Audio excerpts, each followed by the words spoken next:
Oh, good morning, ladies from the Take Me group. Thank you so much for joining me. I'd like to hear a little bit about you so that everybody that watches this can understand your background. If I can go to you first, Jodie, just tell us a little bit about your background. Yeah, so my name's Jodie. I've been in the industry now for about 14 years. Wow. So I started off just as a telephonist a couple of nights a week to help my dad out, actually, because he owned Lee Cabs as it was then. And it quickly progressed to more than a couple of evening shifts a week on the phones to eventually basically running the office and pretty much running the fleet. So we grew from 30 drivers, and when we sold, we had 129 drivers in Lee Cabs and 49 at Alco in Hodgson. Yes, I should say you're all in the Take Me group, aren't you? Yes, yeah. So it's been a journey. A lot's changed over that time, but it's been great. And being a woman as well, it has had its challenges, but it certainly has never put me off. So good. Well, that's what we're all here to talk about today, the positivities of being a female in the industry. I know, Lisa, you've already taken part in one of our articles, haven't you? Because you feel very strongly about including females in the fleet. So just a quick few minutes about your background, Lisa. Yeah, hi, I'm Lisa. I'm from Station Taxis across in North Yorkshire. I started work there when I was 16 to pay my way through college as, to put it bluntly, a dead-end job. It was just some way to earn money, and I absolutely loved it. Every day in taxiing is always different. You meet different people, the staff. And 30 years later, I've done the driving, the operating, the accounts, and managed the day-to-day, and I still love every day of it. So all good. A lot of experience, so we'll look forward to hearing from you about that. And then lastly, but no means least, Laura, hello. Hey, you're right. I'm Laura from Westside Taxing Crew. I've been in this now 21 years. I started operating when I was 14. I started taxiing. A few years later, I've done that for 9 years. Then I got promoted to assistant manager, and then we got taken over by Take Me, and now I'm general manager alongside Darren.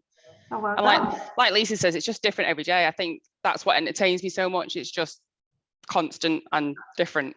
It's a gift that keeps giving, isn't it? Yeah. Yeah, absolutely. So as you know, my Females in the came about really because we just needed more drivers, and it wasn't really until I started looking at the driver numbers post-COVID that I suddenly realised how underrepresented we were, and yet more ladies take taxis than men. And sadly, with the post-COVID figures out this year, we're down to 3% of the industry being. And we all need drivers, don't we? And we would really benefit from having some females in the fleet. So if I can just go back to you, Jodie, why do you think we're not getting female drivers coming through? Well, I do a lot of the driver recruitment for our area, and I do speak to quite a lot of applicants that come through on Indeed and other places like that. And when I speak to them, their main reservations are always the safety element. They're worried about their own safety. A lady recently, she was really interested, and she wanted me to help her get a license. And her husband, in the end, basically said, "I really strongly don't want you to do this because I am worried for your safety." Yeah. And it's such a shame. For me personally, I've had quite a lot of ladies on my fleet over the years, and it cast my mind back. I've never ever had a safety incident at all, and I'm talking some of these ladies were doing Saturday nights through the night, driving 16 seaters, with big groups of lads, and none of them have ever had. But when I tell people that are interested in becoming a driver, or they it's almost like I find it hard to make them believe that. There's a lot of bias outside, isn't there, towards yes, definitely. I know that with the right training, there's no need for that conflict, is there? No. Oh, that's really interesting to hear. Lisa, what was your experiences like as a driver? Well, I've driven the Saturday nights, as Jodie just said, and I think I've had one incident over many, many years where I felt slightly threatened. But even at that, to be fair, most males react a lot better to a female. The aggression is dialed down as opposed to being dialed up. When I was in the office and you got a group of guys in, I could calm it, but if a driver came in, it would escalate because it was a man on man. It's a testosterone thing. I think females deal with this a lot better than men. Yeah. Years ago, I actually used to have a license. I used to run a pub, and part of our licensing training when I was getting the license to have the pub was one of the parts in the training. They would encourage, if there was a couple running a pub, they would always encourage a woman to be the one to diffuse the situation, because actually men generally they do take notice. You know, women do tend to have an air of calmness about them and respect as well, you know, so it's actually quite the opposite to what's perceived by a woman. A natural skill, maybe a natural skill, you know. Yeah, absolutely. So the licensing would actually, you know, that would be a part of the training. They would say, send the woman in. The woman will be the one to diffuse any issues that you will ever have. And it is true. It is true. So do you think then, perhaps you've got a view on this, Laura, that women are actually concerned, or their husbands, partners, boyfriends are concerned that they may have to face quite a lot of conflict? Do you think there's a way we could ensure as operators that they don't necessarily have to face it in the first place? Sorry, I missed that. Darren just came in. Didn't realise he had headphones on. Sorry. Well, any of you really, are you wondering like me that perhaps so many people think that they're going to be facing a lot of conflict, which we know you face in all jobs really, don't you, within the public service? Even if you're perhaps serving on a checkout in Tesco's, you could have a very irate, unhappy customer. So is it that people think in the taxi industry they're going to face more conflict? I would say so, because obviously if you worked in Tesco, you'd have numerous employees around. If you worked in a taxi, you wouldn't. So it's just you. The solo working. So we need to look at ways we can combat that, don't we, really? And I know there are companies that are doing a lot of training, and I'm going to go on to future events where we encourage them. So what have you done to reassure your females in the fleet that they've got backup? We have, what have we got now? We've got 3 or 4 females in our fleet. Bearing in mind we're smaller fleets than most of them. We've only got 40 full stop. But they just crack on with it. And to be quite honest, we live in a rural area, so it's not as bad as some of the cities. So we don't have as big an issue with that. But I think it is more the males in a relationship that get that, as you just stated, than the females themselves. But I don't think it's a job that ladies consider too much either when they look at it. Driving in general, truck driving, taxi driving, courier driving, there's a very short amount of women in the driving profession in general. And I think another problem we have is that people think it's a dead-end industry, as I did when I started. Whereas with groups or big taxi companies, groups like Take Me or big taxi companies, there's ways that you can actually progress in a career. It's not just driving a cab from A to B or answering a phone. There are many ways you can progress. I think all of us are probably proof of that. Yeah. You know, from what we started as, you know, to what we've all progressed to, definitely. And I think what comes across is we all really enjoy our jobs. So you can't say that about any jobs at all. Something else I've been highlighting is that the gender pay is not a problem in the taxi industry. When you drive a vehicle, you get paid the same, whatever. That is one other issue, though, for a lot of women. The way that taxi companies pay, I think. We're quite unusual. I think you already know, Rachel, we're quite unusual. We pay all our drivers PAYE. Right. We've also got like bonus schemes. And I think for a lot of women are like security in a job. I mean, I know I do. But if you come into a job and you're going to get, well, you might earn £500 this week, but your car blows up and you've got to pay that and you've got to pay this. I do think that puts quite a lot security. Yeah. With that, is that if you haven't got a guaranteed income and you're providing your children, if there was firms that put something in place for a guaranteed income, even if it was building it up based upon a women's trade and requesting women only, then it might be beneficial. But a woman's walking into a world where she's not guaranteeing her income. So operators might want to look at employing females if they want to increase their numbers. We employ all of ours and it works. We get, sometimes, I don't know what you girls, sorry, I'm saying girls, that sounded so bad. I don't know what you ladies think. Sometimes when you interview people, you get people come in and they're just not suitable at all. And then you look and you sort of think, well, are we attracting the right people? And since we went PAYE and people know they've got a guaranteed income, we provide their uniform, their cars are clean, new, tidy. We get a much better class of staff coming through the door. That's really interesting. I totally agree. You've got their loyalty then, haven't you, as well? Yeah. and they feel looked after, which I think is important as well. Yeah. I mean, I always used to have PAYE drivers back when, you know, my father and I owned Lee cabs, but it was something that kind of was phased out when we was taking over.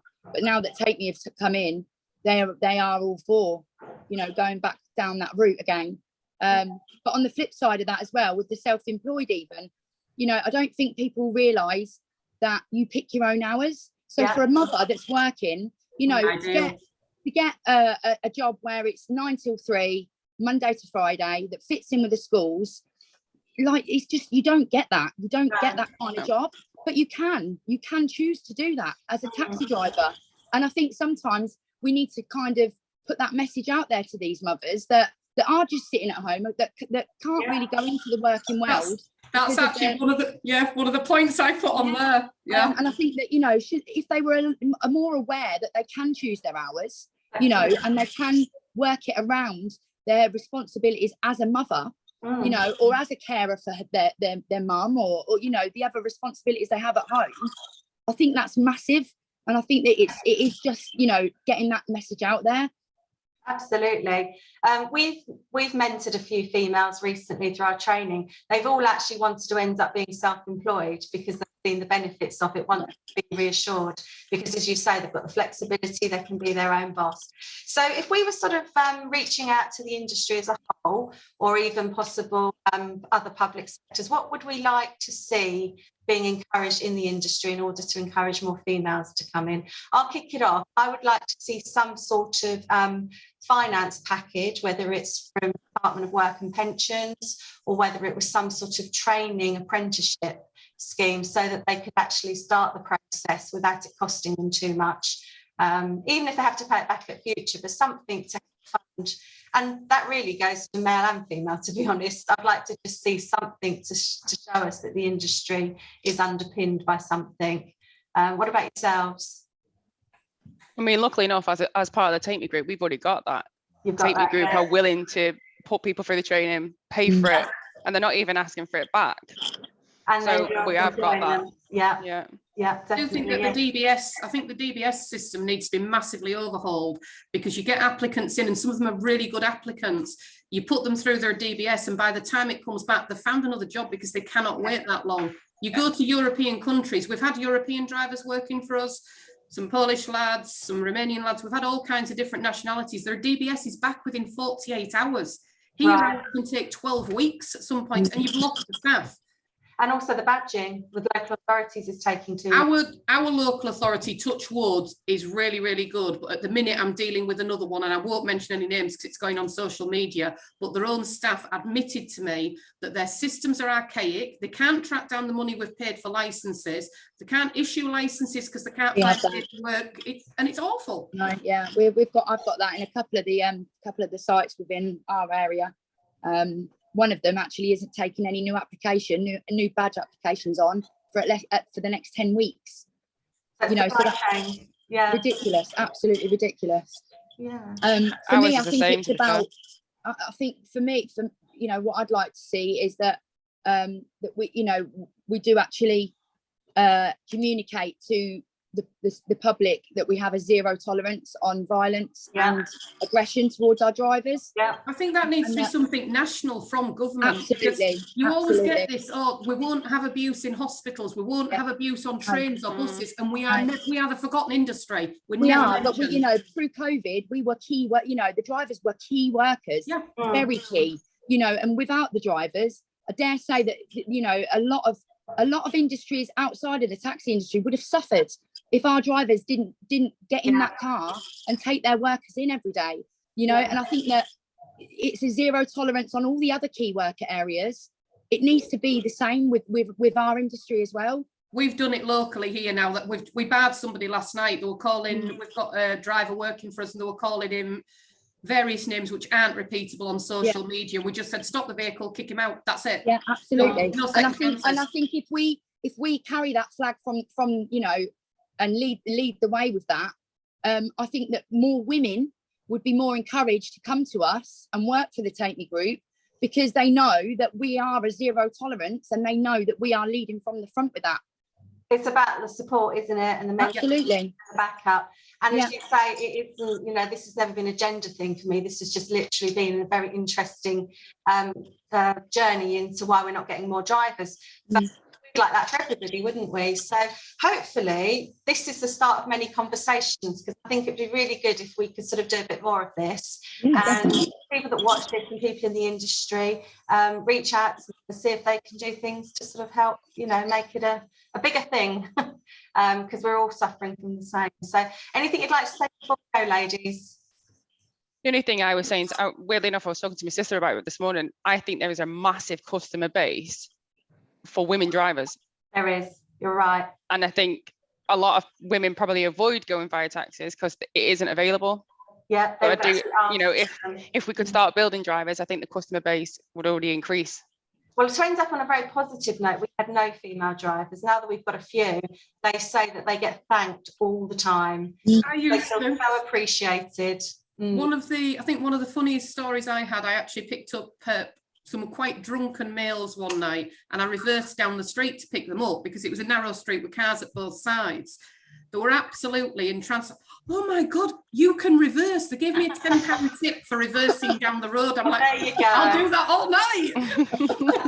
I'll take you home in reverse if you want. Yeah, what a lovely note to finish on. So, well, you know, we've just started this journey and we're all going to be going through it together. So thank you so much. Thank you. And look forward to getting the response when we put it out there. Great. Thanks, Rachel. See you later. Bye. Bye.